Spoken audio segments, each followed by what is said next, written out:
Warcraft 1 is a classic real-time strategy that has a lot of flaws compared to the modern ones, but still remains a classic one. Despite all the flaws, I have replayed the game few times, so when Warcraft 1 Remastered came out, it seemed like a good reason to replay it again.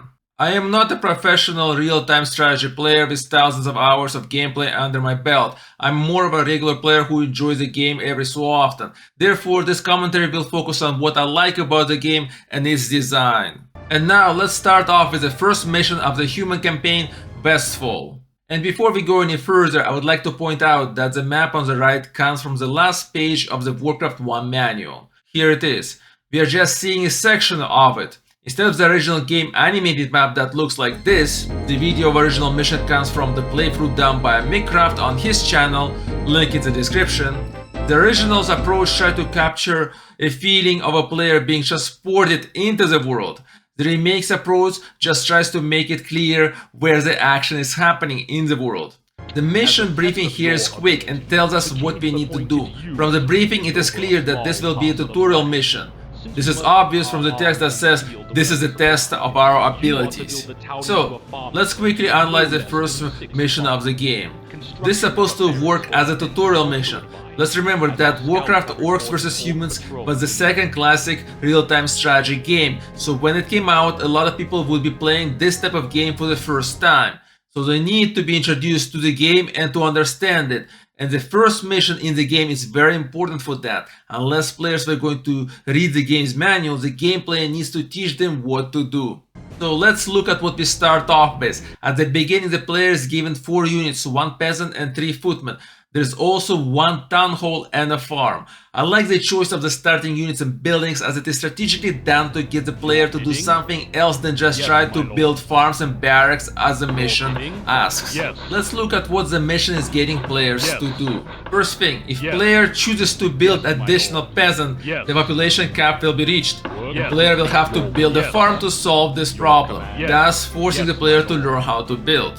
Second thing, 1000 gold and 400 lumber given in the beginning will allow only to build 1 farm, because farm requires 500 gold and 300 lumber, thus requiring the player to explore the map to find resources. This demonstrates to the players the importance of exploration. Third thing, out of the 4 starting units, only 1 is useful for resource gathering, which leaves the player wondering what to do with the 3 footmen, which prompts further exploration out of boredom, as the peasants are getting needed resources for construction. Exploration will result in running into enemies, thus demonstrating the combat mechanics of the game. All this taken together show that the game requires construction, exploration and combat, thus providing the basic elements of real-time strategy game. If the first mission had no enemies or no military units, then the game could be perceived as a city builder, especially since it has road building mechanic in it. Now let's note that the amount of gold to be found in the closest gold mine is 3000 gold. Plus 1000 starting gold, we have 4000 gold to build 5 farms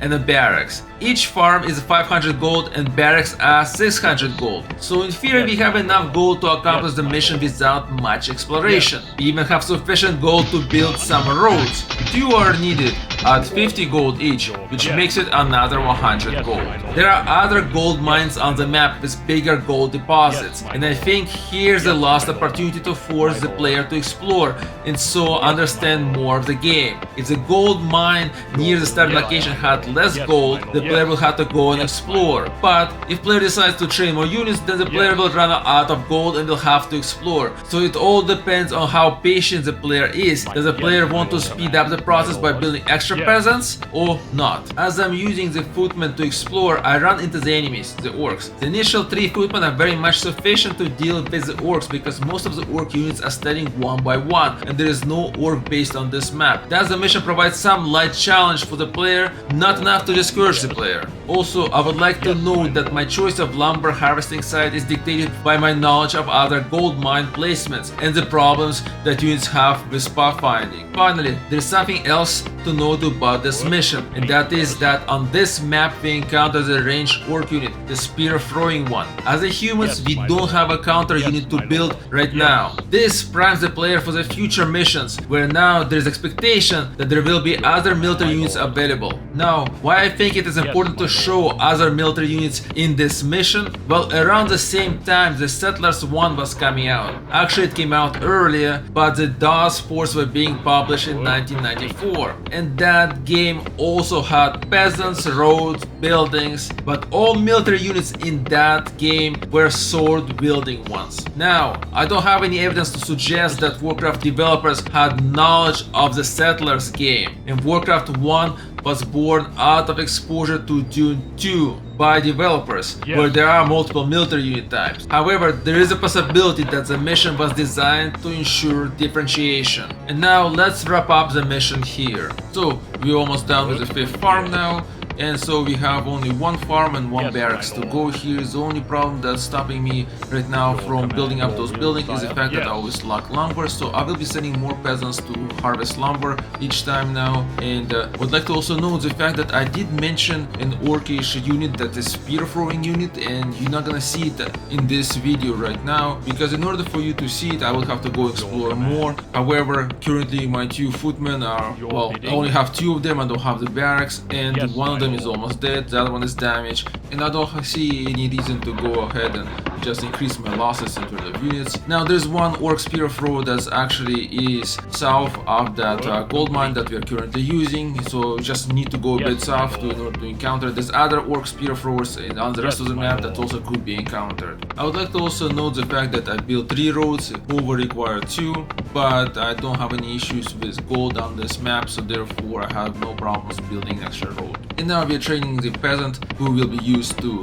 construct the barracks, and then once that's done there should be the completion of the game, because we already have enough lumber right now to do so, and therefore there should be smooth sailing from now on. And construction of the barracks will bring the mission to the end. So there you go, that was the analysis of the first mission. Yes, sire.